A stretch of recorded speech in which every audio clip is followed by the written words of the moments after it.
Welcome to Threads of Enlightenment, a podcast devoted to helping you overcome challenges in your life that prevent you from becoming the best version of yourself. Each episode features interviews with people from all walks of life about their journey of self-development and the principles they utilize to overcome their fears to achieve their desired outcome. Ready to be enlightened? Here's your host, Ken Primus. Welcome to another episode of Threads of Enlightenment. Thank you so much, audience. I want to welcome you guys here. And as my custom is to welcome our guests.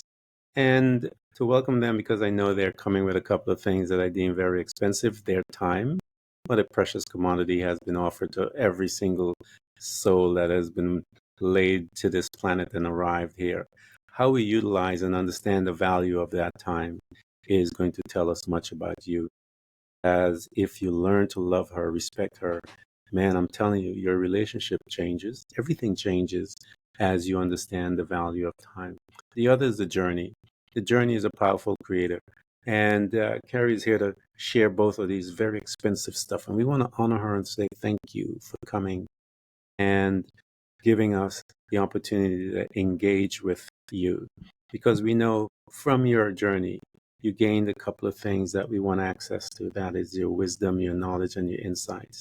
And that is going to afford us to become better human spirits while we're here on this planet. Kerie, thank you so much for coming to Threads of Enlightenment. Thank you so much for having me, Ken. You have this beautiful presence about you. I'm very blessed to be here. Thank you. Thank you. As I mentioned to you that I love this question, I really do. How do you serve mankind? I'll tell you one of the things. I was before the Dalai Lama, a friend of ours, and when he was doing his questioning and stuff like that, someone jumped up and the individual said, "What is the meaning of life?" And he gave one of the best answers I ever heard. He said, "That's the wrong question." He said, "What is the meaning of your life?" I loved it. Anyway, so my question to you is, how do you serve mankind? The best way for me to answer that question is just authentically being me, being the presence of light and love, and being here just to serve and to create this safe and loving space for people to communicate and tell their story, and being open to seeing what the possibilities are for them.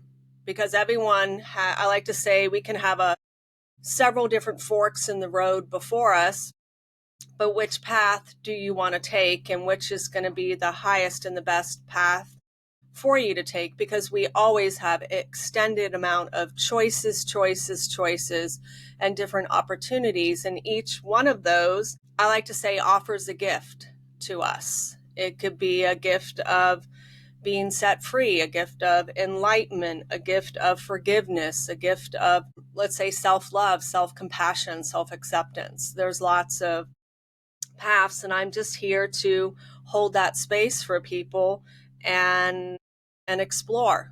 Because as you know, life is a journey. Yeah, tell people we are all afforded opportunities to make decisions. And what remains to be seen are the consequences of those decisions. Good or bad. It is but the consequences of those decisions, and all of us, that is what life is about. The consequences of all of our decisions, micro, macro, if you will, all of them bring and bear fruit in our lives. One of our customs here is to go back to the genesis of our beginning, as I tell people, and we visit some of the spaces that we move as we're moving through life, heading to our independence, if you will. And the first place that we do reside for a short time, we have two individuals that are called Mom and Dad here. And at this place, I tell people that every one of us are traumatized. Mom and Dad is traumatized. I think all of us are given birth by trauma, and we enter into the natural realm by trauma. We enter into the spiritual realm the same way.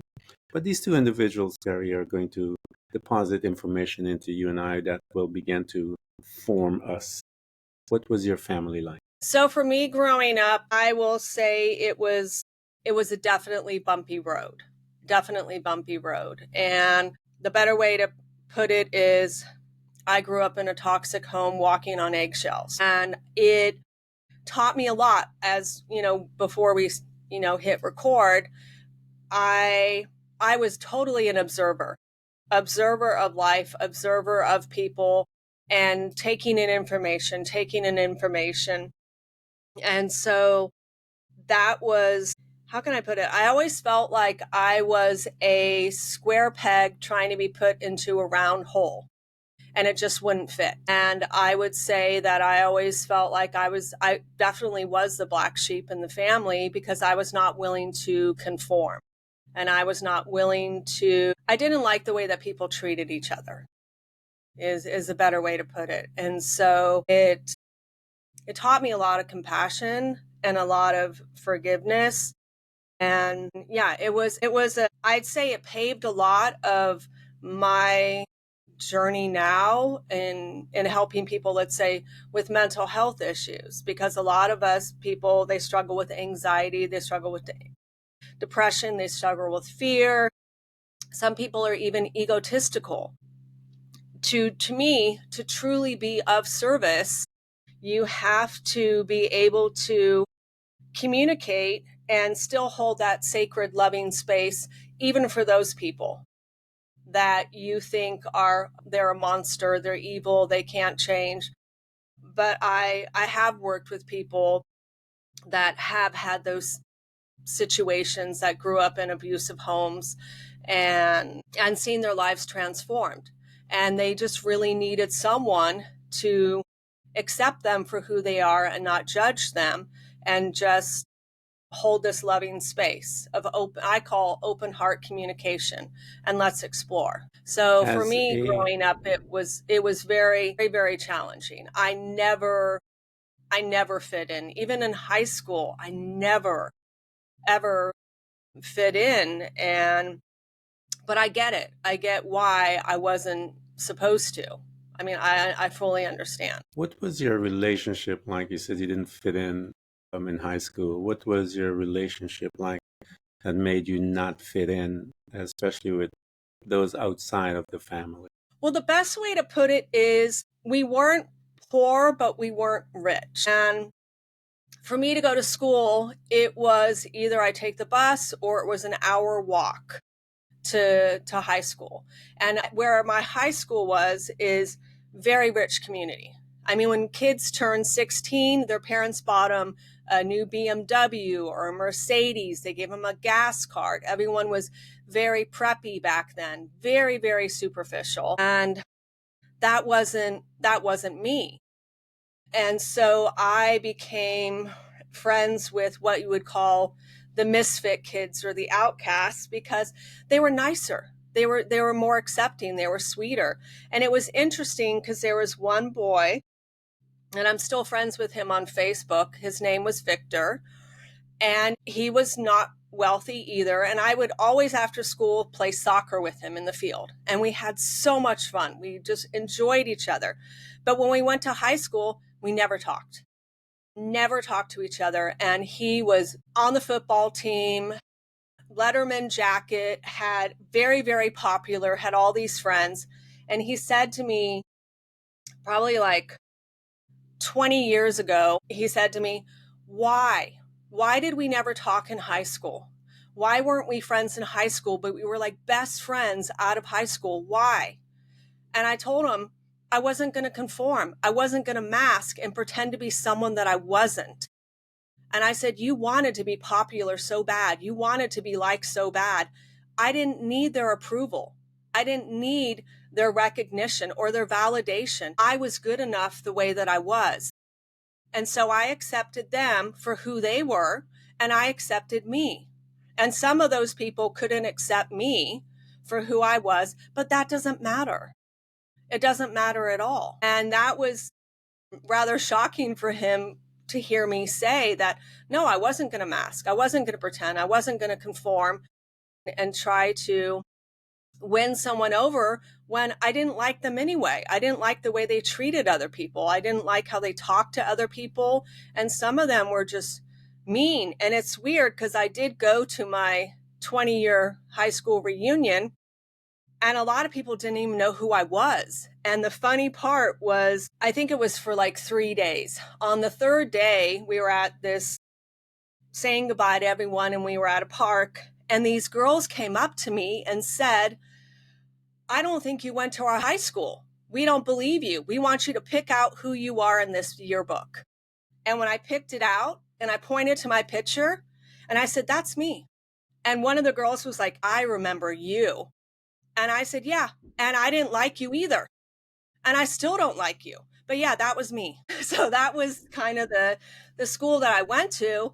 And yes, I could have played nice with these, I'm going to just say, Ken, bitchy girls, stuck up girls that literally wore a badge on their shirt that showed their high school photo. And oh, I was a cheerleader. It's like, who cares? It's 20 years ago. Who cares? Yeah, people are locked back there, many of them, because that's the best that they have. And they don't like what they are today. And so they are holding on to that for dear life, because that's the best that they could have presented at, in their life. And I've met and I know many of them. So here you are, a non-conformer, if you will, the rebel, the one who doesn't want to, doesn't want to fit in with them, because you're heading into college. What field did you pick and why did you pick it? I really wanted to understand people better. So I took psychology in college, and I also took photography because I love photographs. And I became like best friends with my college photography teacher. Loved the guy. He was dying of cancer, and I was just so heartbroken that he was passing away. And he kind of convinced me not to become a photographer, because he said, you're going to be, starving and this and that. He's like, you're good at it. But he said, it takes a lot to do it. And I really appreciated his honesty, his transparency, with me. But the psychology I really, really enjoyed. I enjoyed learning about, the different people and how it works. And I didn't, go on to, let's say, get a master's degree or anything like that. But I was more fascinated about people and how we're wired and how we think and how we treat one another. And when I went down that path, I realized that psychology wasn't for me, because it was too many to me, it felt like there was too many labels. You're putting labels on people. And one of my quotes that I always say is, labels are for jars, not people. And so after college, I basically just went to doing what a lot of people do to survive. And that was doing, corporate America jobs. And I was very good at it. But then I got to one point where I was like, no, I'm done with this. And I literally had a conversation with God, and I was like, I want more meaning in life. I want to be of service. I want more. And it kind of tied into what I do now, and this is kind of a funny story you'll like, Ken, is one day in my cubicle, a coworker walked over to me and said, Kerie, I don't know what it is about you, but when anyone has a problem in this office, whether it's personal or professional, they go to you. They don't go to HR. And the stuff that comes out of your mouth is so amazing. You're not a psychologist or a therapist or a counselor, but you give really, really good advice. I don't get it.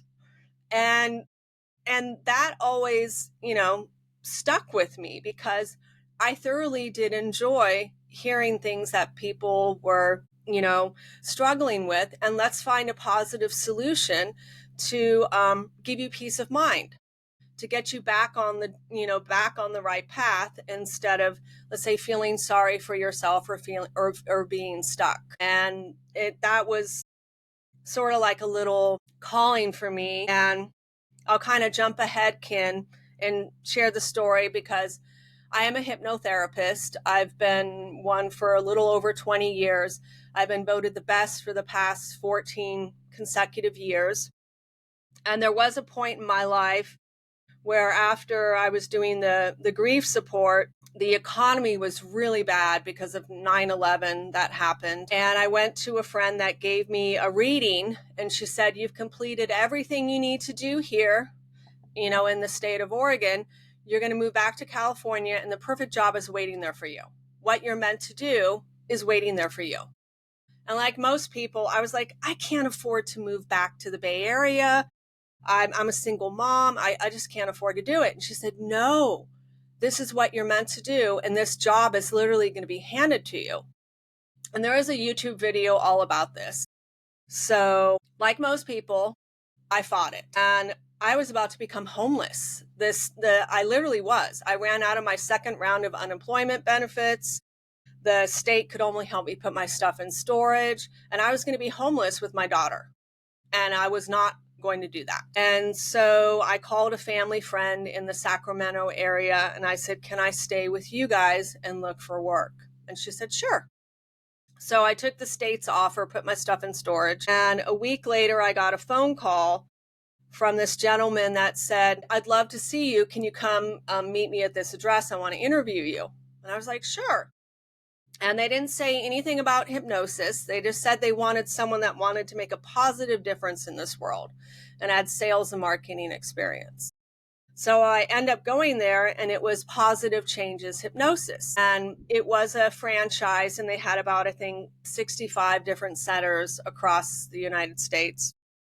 And I was very excited because I grew up on my mom's side of the family with lots of spirituality. She would do readings. She was a member of the Inner Peace movement. And so when I went there, I was like, oh my God, I know all about hypnosis. I'm so excited. I know about meditation, guided imagery, creative visualization. I know all about that stuff. So he's giving me a tour.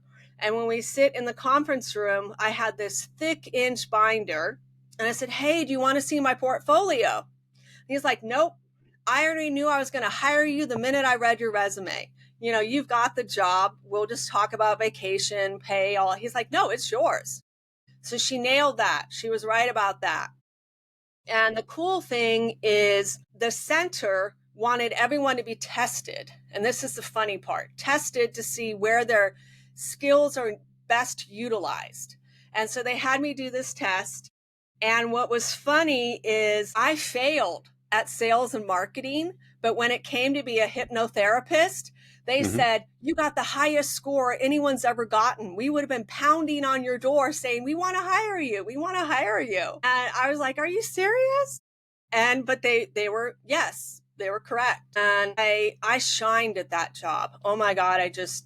I completely shined because the way I look, and I know I was breaking so many rules, because they are franchised. And two brothers started the company. It was Michael and Patrick Porter.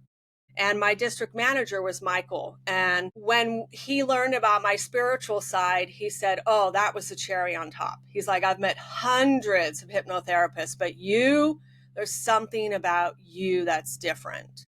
And so he gifted me $500 worth of website development software and said, you really need to start your own business. And he said, why?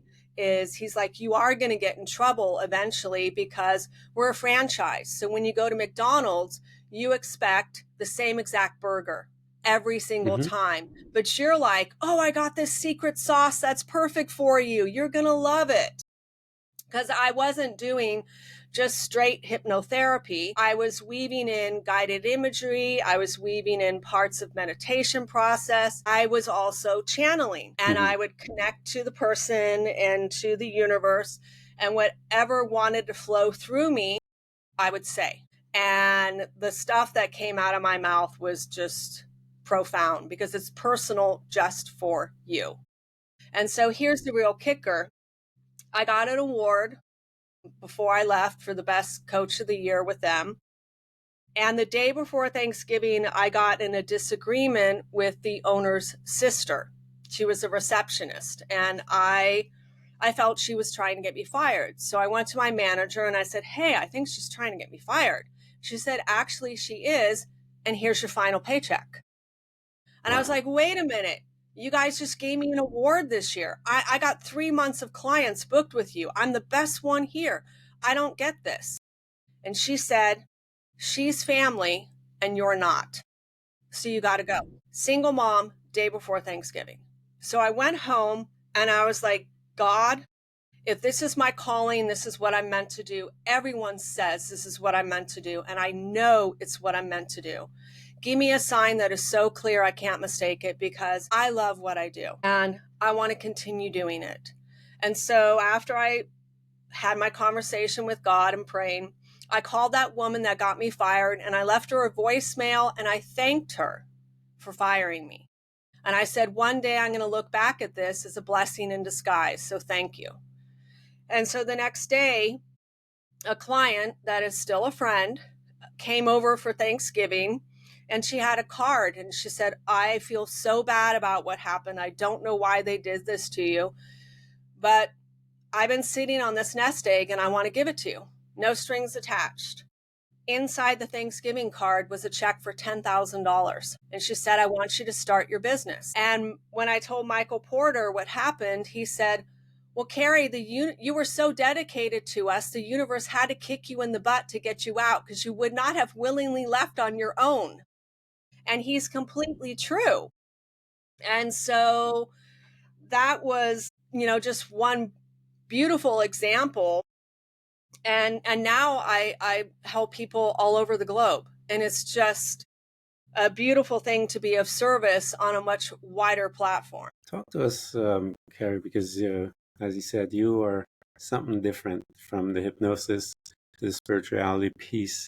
You mentioned that your mom and her descendants were part of the spiritual awakening that you receive as a young individual. Having that aspect in your life, the spiritual piece, how did it affect your approach, your modus operandi, if you will, of how you approached things and did things? You said you were breaking rules with the conformity of the other places, the franchise. That knowledge, what did it expose you to do? It's exposed me to, we should not put someone in a box. You can't franchise a person. To really be of service, you need to let all the crap go, all the conditioning, all the rules and structures of society and community and religion and what your family says, all that, you have to just put it all to the wayside. And what is my heart calling me?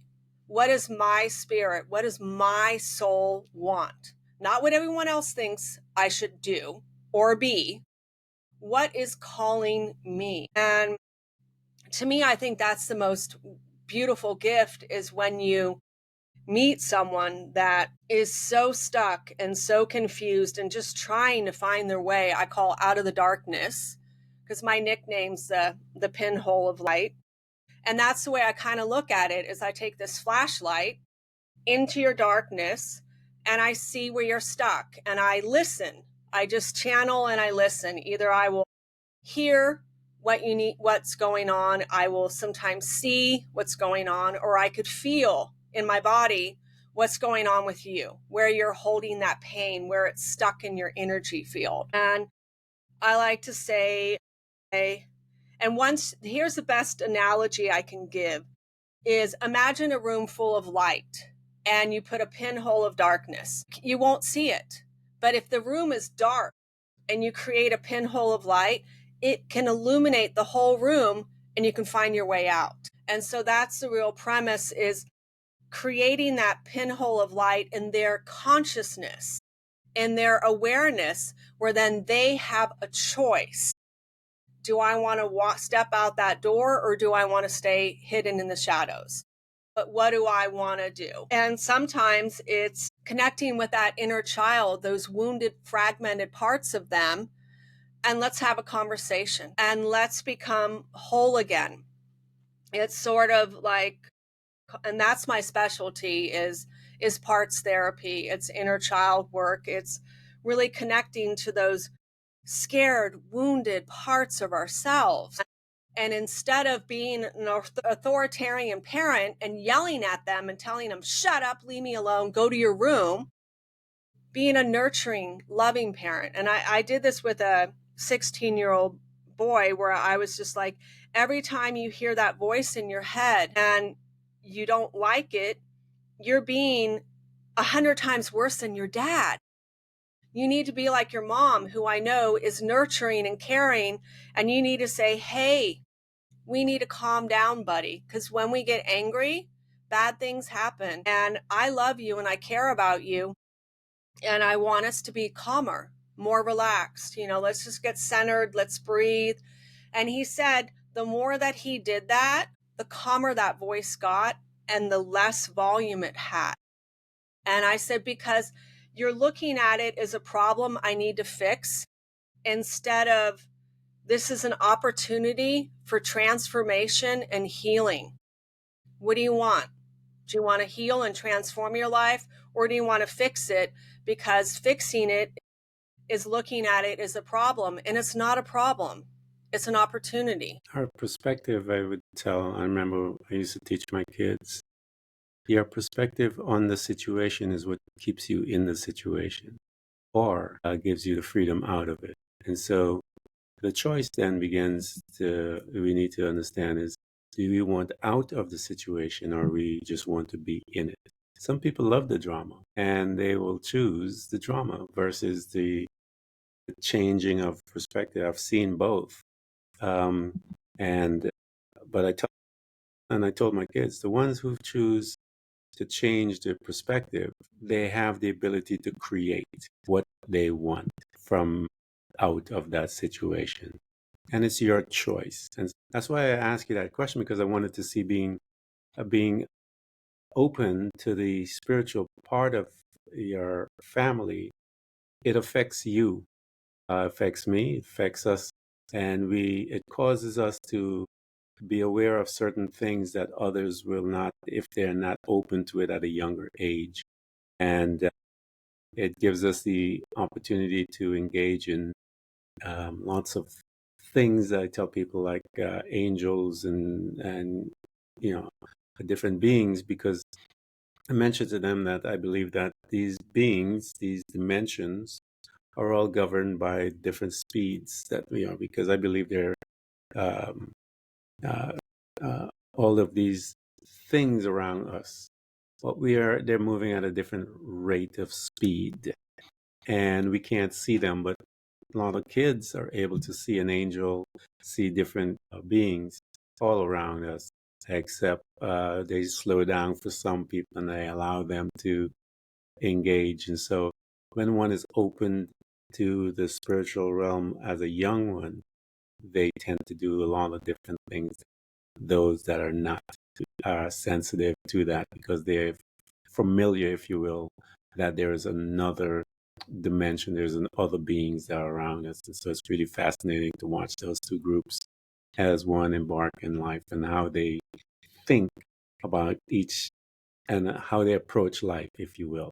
So here you are, you got this gift from Mama and her family, and you are applying it in your life. How did you, as you were moving through, and you were never the conformist, as you said from the beginning, how did you manage you, Kerie? How did you manage yourself with all of this stuff going around, all these people telling you that you are, they recognize your gifts and so forth, and the provision for you to begin to step out on your own?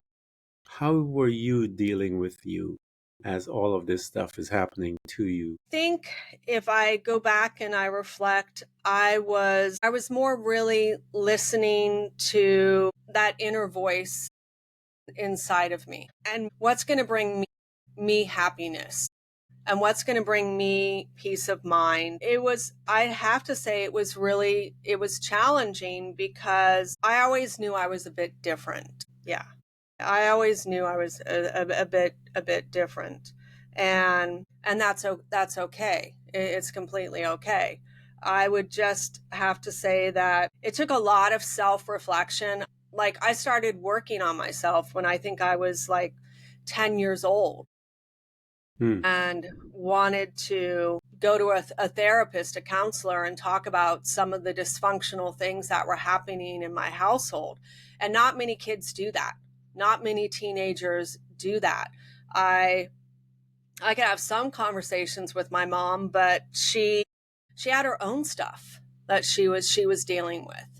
And if I had to be really transparent, I would say I had to become an adult at such an early age. Because when my mom didn't want to deal with me and my younger brother, she would just lock herself in her bedroom. So I was doing the cooking, I was doing the cleaning, I was doing the laundry, I was parenting my younger brother.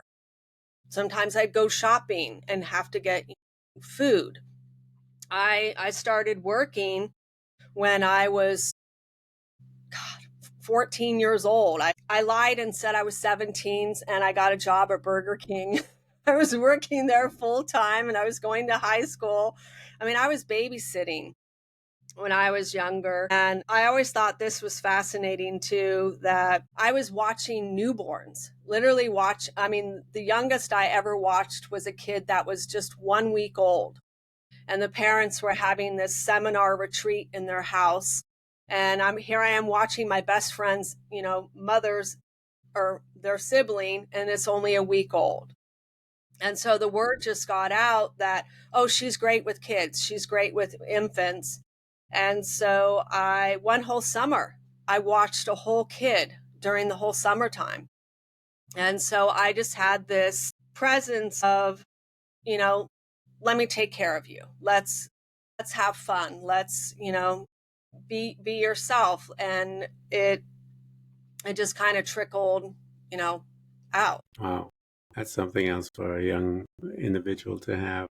As you are in your business and you're doing your thing, as they say, talk to us about some of the struggles, if you will, that you had to overcome stepping out. Once someone gave you a gift of the $10,000, everything is not all rosy, as they say. Things happen, challenges come on. How did you manage some of those challenges that came to you, and what were some of them? I'd have to say the biggest challenges for me would probably be relationships. And we all heard the sayings that empaths and narcissists attract, polar opposites. And that if I had to say what was the hardest lesson you ever had to learn, Kerie, I would say dealing with toxic, narcissistic people and really and for me to be who I am, I have to have knowledge. And so there was one day I was lying in bed and what speaks to me said, do you know that you humans create narcissistic people? And I was like, what? And it said, research it. And I did. And we do create them. And it's 3 styles of parenting, and then like authoritarian, neglectful, absent parents. And then there's bullying, trauma, and abuse. And when I talked to a psychologist friend about it, I said, hey, do we actually do this? They were like, bingo, how did you know? Not many people know that fact. And I wasn't going to tell them, oh, this, someone up above said this to me, look into it. But it gave me compassion. It gave me a lot more love. And so when I channel, there's times where I've got huge downloads where they're like, draw this, make this picture, talk about this. And when I went out and I used to talk about how to communicate with difficult people, and I would talk about the narcissists and how their brain works and how they're created and stuff. And then these are the techniques to communicate. I literally had narcissistic people come over to me and expose themselves and say, thank you for talking and thank you for helping me understand me better. And to me, that was a huge gift, because if I was coming from a place of hate, anger, and fear, like most people that talk about narcissism, they wouldn't have come up to me. I had to hold this loving, open heart space for these wounded people to feel safe to come up to me, to communicate with me. And to me, that was beautiful experience having these conversations with people that are really, stuck, and they're not happy, and they want to change. That is incredible. I need to do some research because I've interviewed so many folks that have dealt with that type of personality via marriages, relationships, and so forth, even business partners. And I've never heard it. I never really delve in to see that they were created. But yes, everyone is created. It's just the different style of parenting. And as you were mentioning it, it made sense 100%, because I can identify some of those processes and stuff like that. So here you are, you're beginning to grow even deeper. You're getting your awards, as they say, as you're moving in life. And talk to us as your business grows, Kerie, because there's always those struggles when we begin to grow and people begin to hear of us, and we can get lost sometimes within all of that. And sometimes we pursue the the work, if you will, and begin to neglect the self. How did you manage that relationship with your work life? And you said you were learning about relationships as well, managing that. How did you manage and your business and all of that and your growth? I would say a lot of it was just at it is our creator is my employer. And I always like to say money comes to me like the air I breathe. And when I need more, I just ask. And I look at it as I'm really here just to be of service, and whatever I need, it is provided for me. And I don't need a lot. Like a lot of people have that idea of, oh, I need to, this much, this much, this much. It's like, no, I'm satisfied. I'm content. The better way to put it is I don't need a designer watch or a designer purse or fancy sneakers or, elaborate luxury clothing and item. What gives me peace is feeding 23 wild turkeys every morning on our property. That gives me peace. Watching the deer roam around, that gives me peace. It's priceless. Priceless. What gives me joy? What gives me happiness? What makes my heart sing? That does. I mean, there was one moment, it blew my husband's mind, my son's mind, where I was so full of joy, so enlightened that I went outside and I saw a bird on the ground, and I thought it might have been injured, and I just walked over to it. I picked it up. I started petting it and talking to it. And it was a wild bird. And I told my husband about it, and he's like, "No, you can't do that's crazy." And I said, "Let me do it again." And I went outside and I found another one, and I just picked it up and I just started talking to it. And he's like, "How do you do that?" And I said, because when you're so full of love and you're higher vibrational, there is no threat. It knows I love them, that it's safe in my space. And I look at it as I'm like, let's be friends. Let's be friends. That's my I guess you say my energy. I can be in the grocery store and people walk up to me. And my husband's like, these people just have conversations with you and they're smiling. And he's like, I don't get it. And I'm like, but it's just me. It's my energy. They feel safe. They can come. I've heard so many stories and so many secrets that people have never told their spouse or another living soul. And I'm honored that they'll share these secrets with me. And I look at it as it's just being that presence. Like how you said, how do you serve?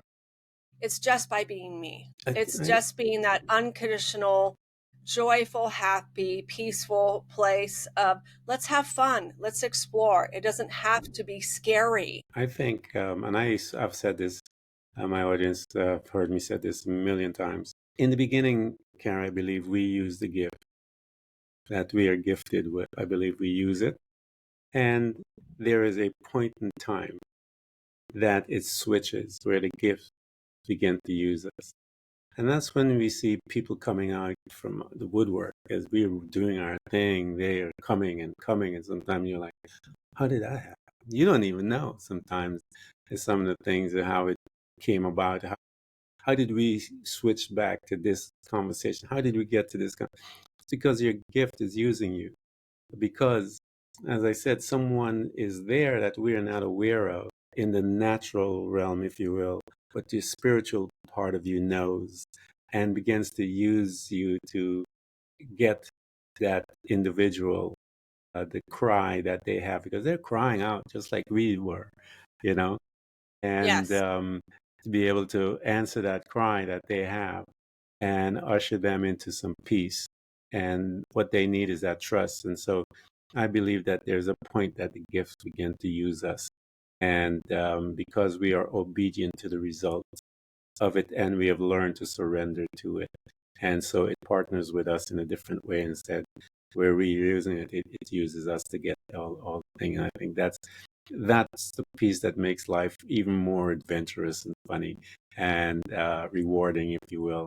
So here you are, Kerie, today, and you have done much. Talk to us about what is on your heart, because I know I tell people that complacency is one of the enemies of growth.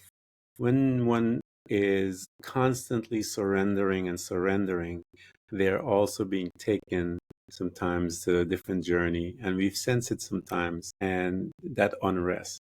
Talk to us about what are you sensing within you? Because again, there's a lot of trauma happening in the world on a mass scale. What is it you sense? And what is the where do you think it is pulling you to? Well, that's an awesome question. In 2012, I woke up one day and I was told, you're going to write this book. And here's the table of contents. And go to your computer and start typing. And so I channeled this whole book. It's called Affirming and Focusing on Living a Better Life.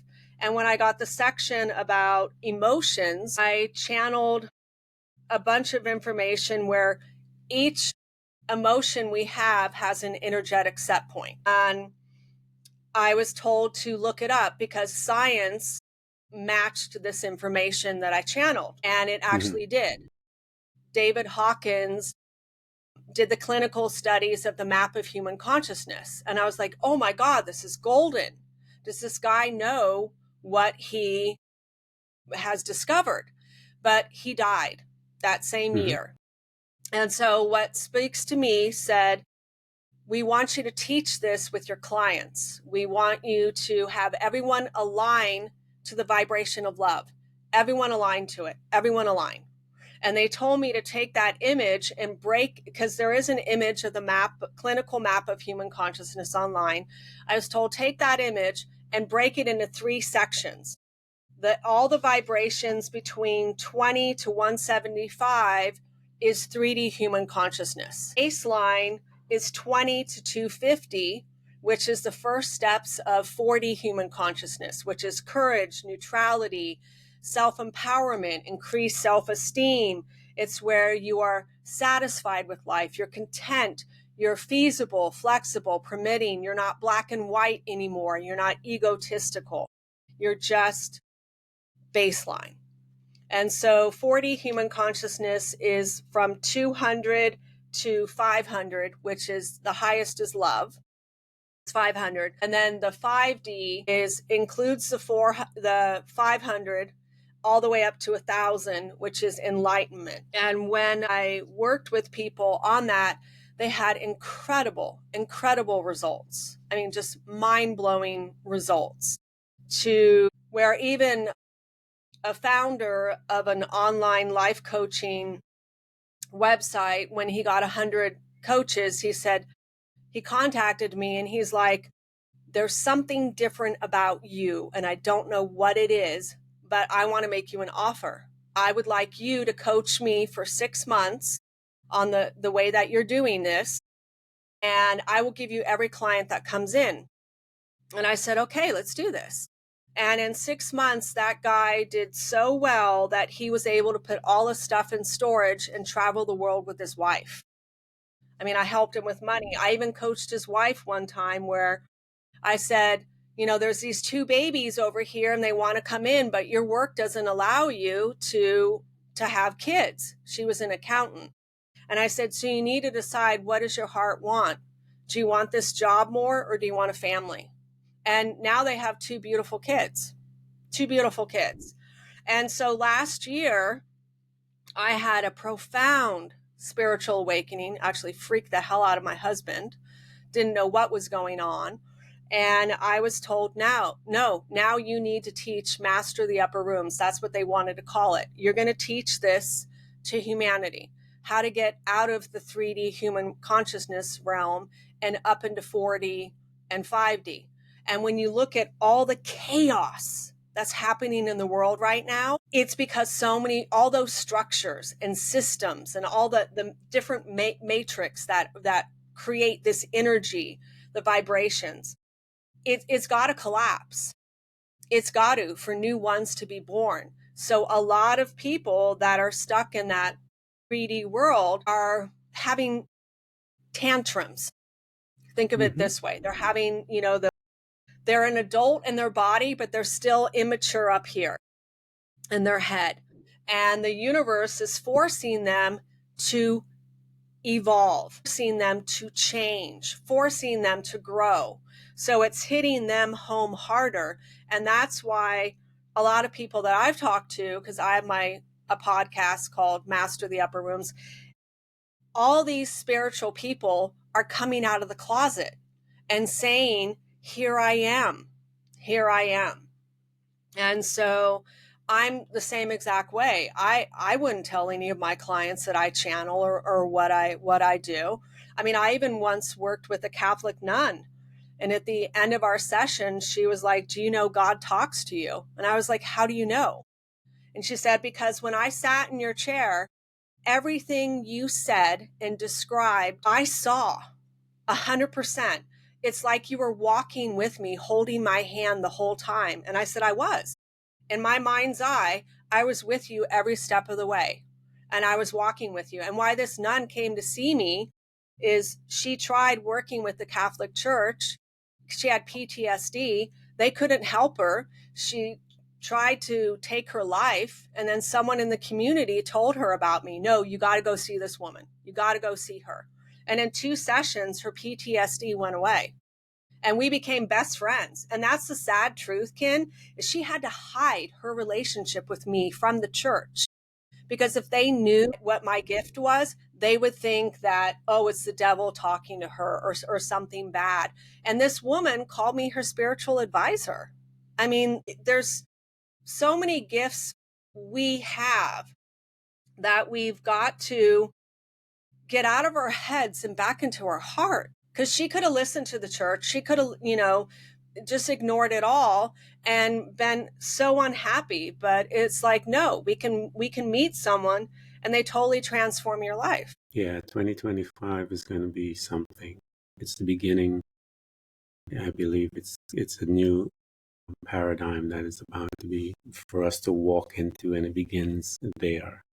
And there's a lot of numerologists and stuff like that I'm friends with and stuff like that, and all of them sense it, and what they're seeing within the numbers is that 2025 is going to be the beginning of something different. So that's what you're being called to do is a part of it as well.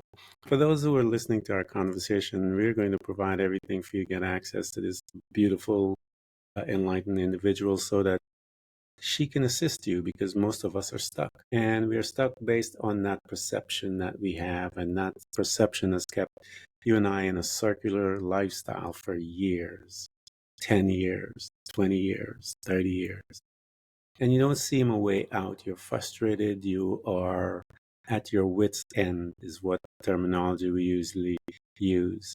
I can't handle this anymore. There must be a way out. All of these terminologies when we are stuck and we have circled back again and again. I have an individual that is able to guide you and to shine the light, as she said, that prick that light in that darkness so that you can begin to see who you are and what you're capable of doing. Kerie, I want to thank you so much for coming to Threads of Enlightenment. I've learned much from you, and I thank you for affording me the opportunity to engage with your time and the wisdom and the knowledge that you gained from your journey as well. Thank you, Ken. I'm just truly honored and blessed to be here. And I just wish all of your listeners a beautiful holiday season and just lots of light and love. And there's not just me, but there's lots of people out there that are here to be of service. And the most important thing is to find who is your match. You know, who's going to be the best fit for you. It might be me, it might be someone else, but I always say, listen to your heart, follow your heart. What does it say to you? So thank you, Ken. I say the same. Find your tribe and you will shine.